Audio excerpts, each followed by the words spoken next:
Hey guys, this is Start World Government.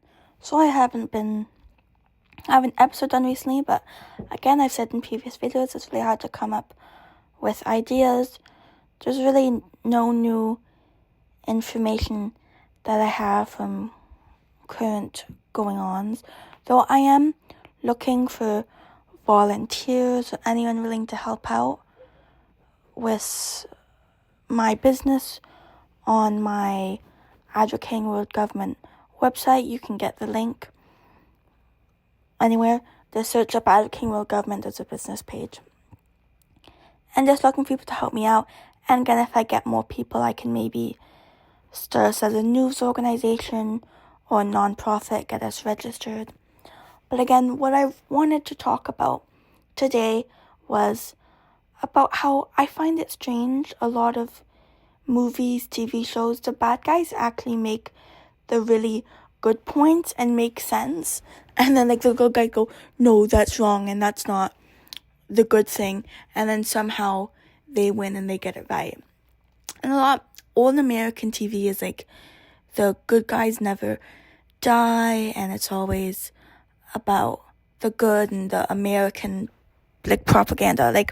I was watching Air Force One Down. It's on Paramount, by the way. Not advertising it, but that's where it's on. And I think it's a new movie based on, Air Force One, the older one. But this is the guy was actually right, talking a lot of sense. And at the end, when he was about to die, he was like, I'm sorry, I was wrong. Can you forgive me? And then he gives them information that helps him. Just totally inaccurate. And I'm not sure if you've seen the old movies, black and white movies on TikTok or whatever, but they show little clips from them and they're actually making a whole lot of sense. And I find it really interesting. And it's something I've talked about in my politics classes at university, is that it's the world really hasn't changed. Learn from history, we're doomed to repeat it. It's the same thing, but wrapped up in a different format. We've been talking about the threat of monopolization, American hegemony and how destructive it is and how they don't really want it. How the UN is confined and limited in what it can do. About Israel and Palestine even, it's been going back for decades. And even the global south wanting more from the global north, so wanting to reach up, the new international economic order that sadly never happened. And I think it's quite interesting how everything just kind of repeats in this capitalist society, but the media has found a way for us not to really look at it, and it's not really taught unless you look closer. I think that's quite interesting. And I was watching this TV show, it's anime actually, called Psycho-Pass, and it had a pass, PASS, not PATH.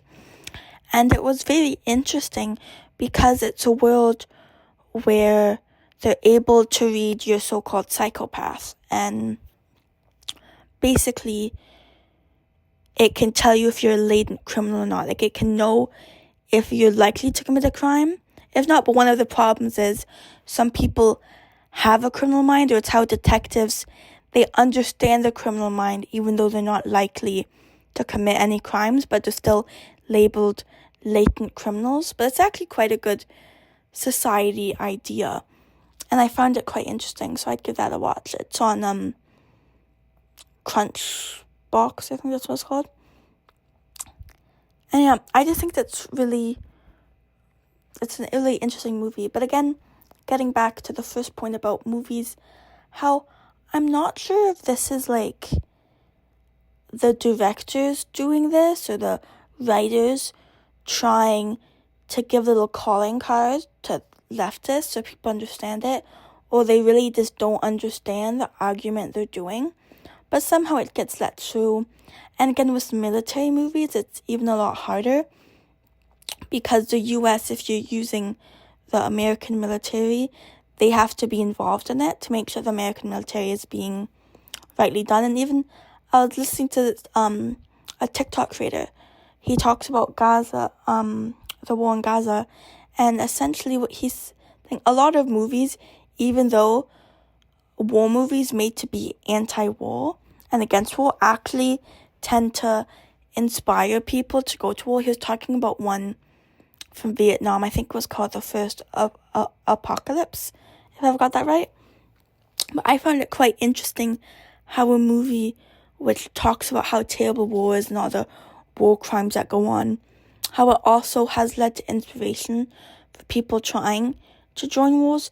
And again, I think I've talked about this before in other episodes, is that it's really hard for people to transition from military to normal life, because being in the military is essentially being brainwashed, because they make it so that you follow command, you don't listen, and you're told this is the enemy, go after them, and you're essentially dehumanized in a sense by having to do certain tasks and being yelled at and called a ladies and all that stuff. It's to make you into the perfect soldier, and when you go back home, it doesn't really add up to normal life. So I think that's quite interesting. But again, I think it's quite interesting how things like this happen. And I think these movies or TV shows are really good to learn about. And I watch a lot of political TV shows. Right now I'm watching a TV show called 24. And I think it's really interesting how, like, these shows, they kind of bring up common points, and kind of how I can see through the mirage, essentially, you understand it. And, of course, with current news going on, I guess I'll add a little bit on it, is Luigi Mangione. How the press was like, oh my goodness, this man killed this, the CEO, and oh, it's so horrible, and how bad of him. Even though, again, like, we say murdered, but we don't say murdered when a police officer does it, or when a military man does it.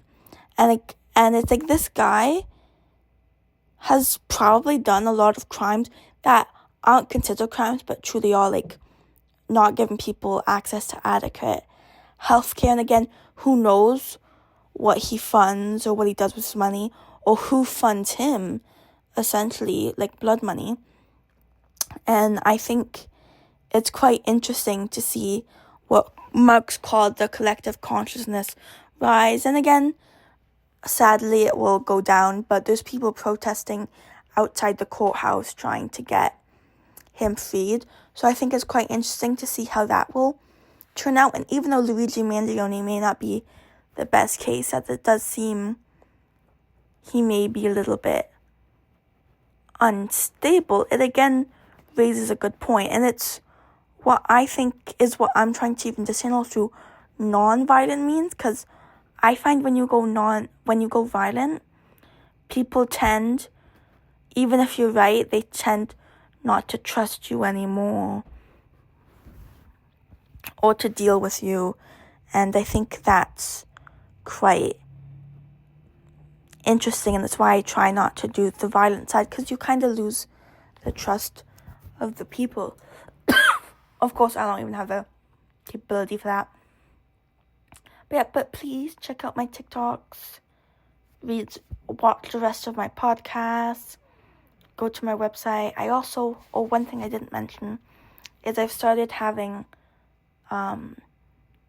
news on my website, where essentially what I do is you have to pay either, I think it's $2 a month or $10 a year, and you're able to access, of course there's a processing fee, but then you're able to access these news stories where I cover current events. I even cover certain countries or certain ideas that I think are not really applicable to my other stuff that I have, that's for free, but is a good read, and I'm not getting any donations. And again, it costs money to keep this up.